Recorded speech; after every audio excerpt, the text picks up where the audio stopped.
Hello, আসসালামু আলাইকুম। Welcome to new another blog.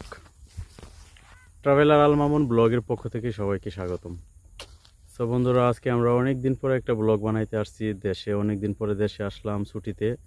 যে হাওর বা চক দেখেন, আমাদের চকের বা হাওরের কি অবস্থা। কাশবন, হয়তো ফুলগুলো ঝরে গেছে ভাই। তো বন্ধুরা, আজকে আমরা এই ব্লগে আমাদের যে হাওর নিয়ে কিছু দৃশ্য সিনারি আমি তুলে ধরবো। তো আমার আসছে প্রায় এক মাস হয়ে গেছে। তো আজকে বাচ্চাদেরকে নিয়ে একটু ঘুরতে বেরিয়েছি আমাদের এই যে চক চক বা মাঠ হাওর বলে থাকি। এখানে আমাদের বাপদাদার আমল থেকেই এই হাওরে ক্ষেত জমি জামা ফসলাদি করে আসছেন। ওই সুবাদে নিজেদের জায়গা জমি দেখা কিংবা একটু ঘুরে দেখা এই আর কি। তো ছেলেরাও বলছে চলো একটু ঘুরে আসি। তো এই সুবাদে আমরা এই চক দিয়েই সোজা হাঁটতে হাঁটতে আমরা যাব মিজরাচরের দিকে, মিজরাচর ইউনিয়নের দিকে। তো এখানে আমাদের অনেক ছোটোবেলা ওই দিকে যাইতাম, আমার নানু বাড়ি ছিল। তো এখানে আমার খালাতো ভাই আছে, আশা করি ওনাদের সাথে দেখা করবো, এরপরে চলে আসবো আর কি। তো চকটাও ফাঁকাতে একটু ঘোরা হবে, এই সুবাদে আপনাদের সাথে শেয়ার করা। ছেলেরা হাঁটতেছে, এই যে আমার মেজো ছেলেটা শুধু লাফালাফি করে।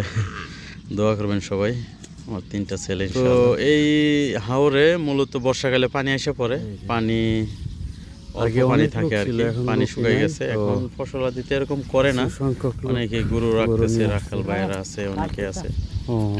তো ওনাদের সাথে কথা বলবো আর কি। শিয়াল, ভরপুর শিয়াল। হ্যাঁ, রাতের বেলা আসেন না? আপনি একা এলে তো অনেক সময় শিয়াল আক্রমণ করতে পারে।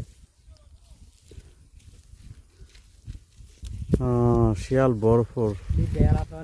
আগে তো এরকম বন আছিল না, যে বন অনেক। দেখো কত ঘাস। কি করো তোমরা?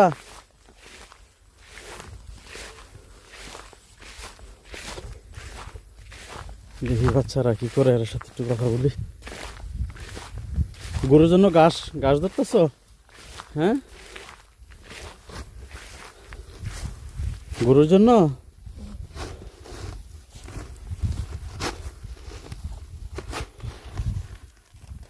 ছোট বাচ্চারা দেখো গরুর জন্য ঘাস নিয়ে।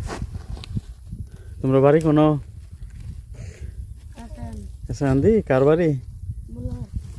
মোল্লা বাড়ি। তো এখানে শিয়াল থাকে বলে অনেক। তো ভয় পাও না শিয়ালে যদি আক্রমণ করে?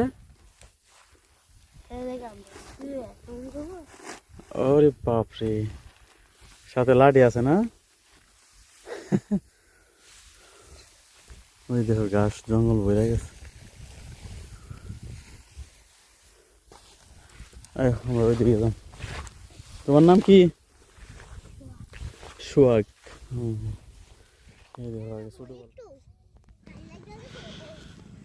তো বন্ধুরা, অবশেষে আমরা চক পাতারে আর কি হাঁটতে হাঁটতে নদীর পাড়ে এসে পড়ছি। এখানে অনেক কৃষকদের সাথে দেখা হয়েছে, যাদের বাড়ি মিজরাচর। তো ওনারই এক পরিচিত এক নৌকা ছিল, তো ওনার মাধ্যমে ফোন দিলাম। ফোন দেওয়ার পর নৌকা এখান থেকে আইসা আমাদেরকে মিজরাচর যে বাজারে নিয়ে গেছে আর কি। তো বাচ্চারা কাহিল হয়েছে, একটু বসছে হাঁটাখোটার পরে। এই যে আমরা দেখতেছি এখানে একটা ইটের বাটার মতো বেশ কিছুদিন ধরে। আর ওই পাশে যে গ্রামটা দেখা যাচ্ছে, এটা হচ্ছে Banshgari union, Paratali union, Banshgari union, Mizrachar union, মানে বর্ডার আর কি, সাথে পাশাপাশি। তো আমরা অবশেষে নৌকার ভ্রমণ শুরু করলাম। নৌকার দিয়ে যাইতে যাইতে আর কি কিছু সিনারি আপনাদেরকে দেখাবো এই আর কি। এই যে দেখতে পারতেছেন হাঁস, খুবই সুন্দর।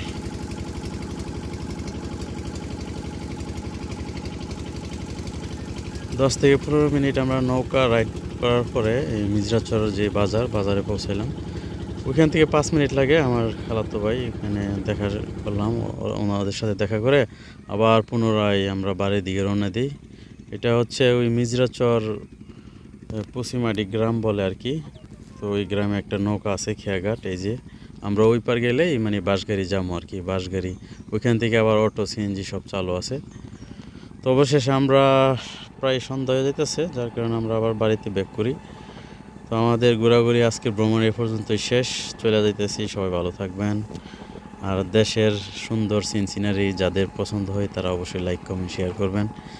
বিশেষ করে এই যে অত্র এলাকা যারা প্রবাসী থাকেন তার উদ্দেশ্য আর কি। আমাদের ভ্রমণ এ পর্যন্তই শেষ, অনেক ঘোরাঘুরি করলাম, দিন ছোটো যার কারণে আর বেশি ঘুরতে পারলাম না। খেয়াল ছিল মিজরাচর শান্তিপুর একটা গ্রাম ছিল, ওইখানে যাওয়ার জন্য, শান্তিপুর গ্রামে আর যাওয়া হলো না, দিন ছোট। তো ভিন্ন একদিন ইনশাল্লাহ যাব। কেরে ওইখানে ছোটোবেলা আগে যাইতাম, খালার বাড়ি ছিল, নানির বাড়ি ছিল, পুরাটা ঘুরে আর দেখতে পারলাম না। তো ভালো থাকবেন সবাই, আসসালামু আলাইকুম।